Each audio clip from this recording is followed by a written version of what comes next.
as a country that has 2% of the world's oil reserves, but uses 20% of the world's oil. I'm going to repeat that. We've got 2% of the world oil reserves. We use 20%. What that means is, as much as we're doing to increase oil production, we're not going to be able to just drill our way out of the problem of high gas prices. Anybody who tells you otherwise either doesn't know what they're talking about or they aren't telling you the truth. Here's a warning I bet you've heard over and over. The world is running out of oil.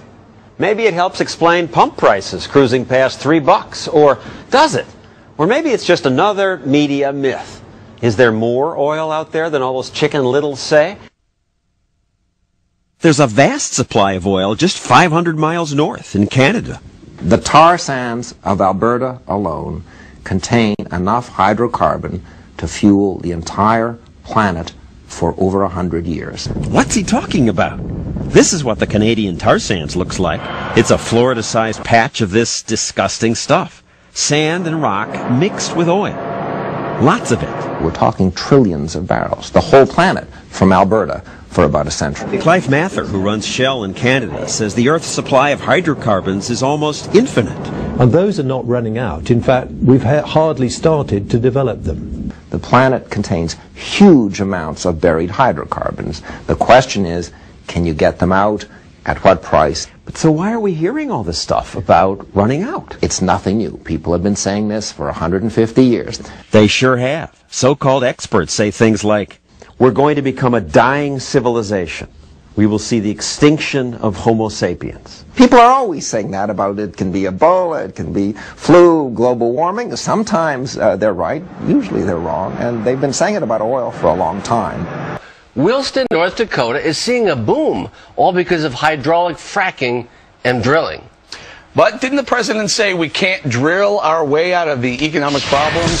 Stuart Barney joins us now. Stu? Drill, baby, drill, and you will get prosperity. And it's not a joke, like the president thinks. Let's look at North Dakota, okay? They are drilling vigorously in the Bakken Shale. They are about to become the #1 oil production location in the entire United States, beating back Prudhoe Bay, Alaska, which has led for generations. They're offering $18 an hour at McDonald's in Williston in North Dakota, plus a signing bonus. That's how short of labor they are. That's why it is boom territory in North Dakota. We need to invest in the technology that will help us use less oil in our cars and our trucks, in our buildings, in our factories. That's the only solution to the challenge, because as we start using less, that lowers the demand, prices come down. Pretty straightforward. That's the only solution to this challenge. And that's the strategy that we've now been pursuing for the last 3 years. And I'm proud to say we've made progress. Since I took office, America's dependence on foreign oil has gone down every single year. In fact, in 2010, it went under 50% for the first time in 13 years. Well, it sounds like a double standard, I should say, when it comes to drilling. In the United States, we've got an offshore drilling ban in effect on both coasts and for much of the Gulf of Mexico. But take a listen to the stunning announcement President Obama made during his trip to Brazil over this past weekend, where he tells that nation that the U.S. will help Brazil drill for oil so that we can then import it. By some estimates, the oil you recently discovered off the shores of Brazil could amount to twice the reserves we have in the United States. We want to work with you. We want to help with technology and support to develop these oil reserves safely. And when you're ready to start selling, we want to be one of your best customers. This has to be a practical joke. I mean, listen, Republicans and Democrats agree that we have to stop our reliance on foreign countries for oil, right? Last time I checked, Brazil would fall into the category of foreign country. And so now our president goes to Rio at a time of course, worldwide catastrophe, Japan, everything that's happening in the world, Libya, and he's telling Brazil, all right, we'll help you create an infrastructure to do your offshore drilling. We want you guys to offshore drill In my country, I've placed a 7-year moratorium on offshore drilling so that thousands and thousands of workers in the Gulf of Mexico and along the Alaska continental shelf, they're all out of work. They can't find work because of this Obama administration. But he tells Brazil, go ahead, you guys do it, and we'll be one of your best customers. But a key part of our energy strategy has been to increase safe, responsible oil production here at home. Under my administration, America's producing more oil today than any time in the last 8 years. Under my administration, we've quadrupled the number of operating oil rigs to a record high. We've got more oil rigs operating now than we've ever seen. Now the latest scheme is, well, we're going to drill offshore. Now, I want to be absolutely clear to everybody about this. If I thought that I could provide you some immediate relief on gas prices by drilling off the shores of California and New Jersey, I understand how desperate folks are. I mean, I know how bad people are hurting.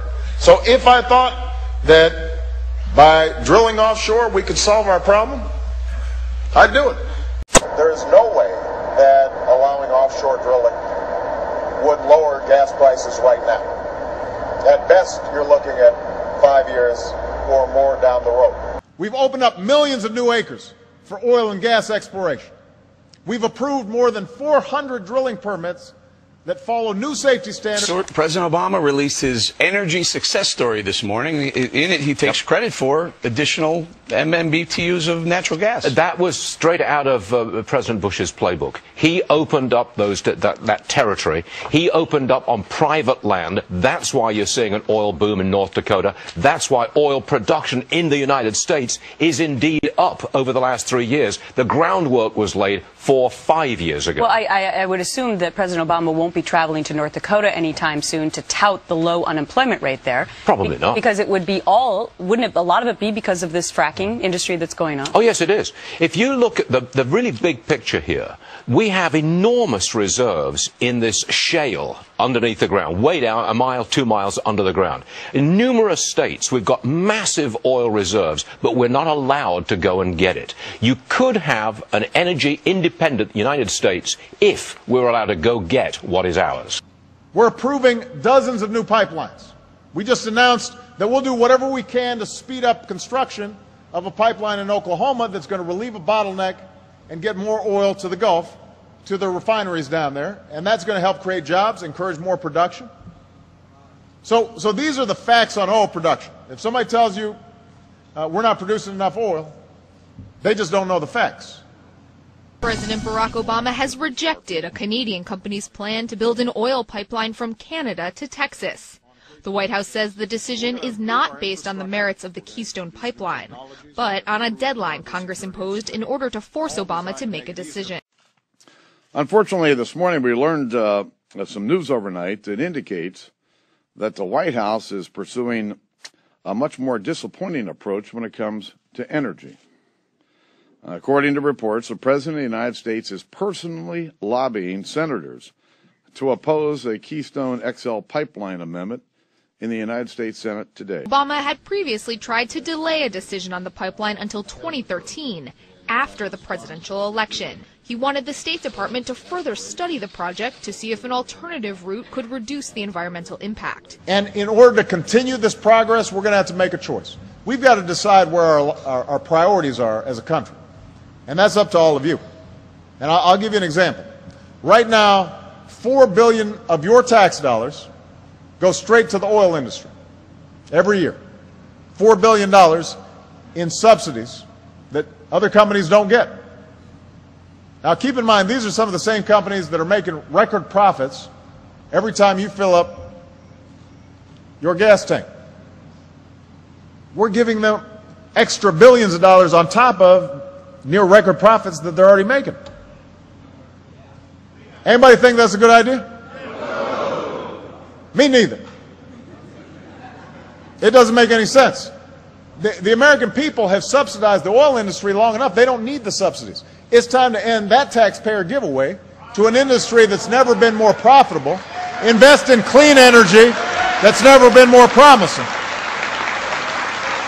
I'm a supporter of the president. I'm concerned that he's going to lose credibility on this oil and gas issue because he's not telling the truth entirely. What he is saying is that you need to eliminate $4 billion worth of tax breaks for major oil companies because major oil companies have obscene profits. The problem with this is that one of the big tax breaks that he's citing, intangible drilling costs, percentage depletion, was repealed by Congress in 1975, 36 years ago, as it affects major oil companies. The only ones that get percentage depletion anymore are domestic independents who drill most of the wells in the United States and employ 4 million people. Now, the press doesn't do a very good job of covering oil and gas tax issues. They don't understand them. But if the press ever picks up that the president is not telling the truth about the depletion allowance, that it doesn't go to the major oil companies, he's going to have some additional problems, I believe, in the polls. Thank you very much, everybody. God bless you.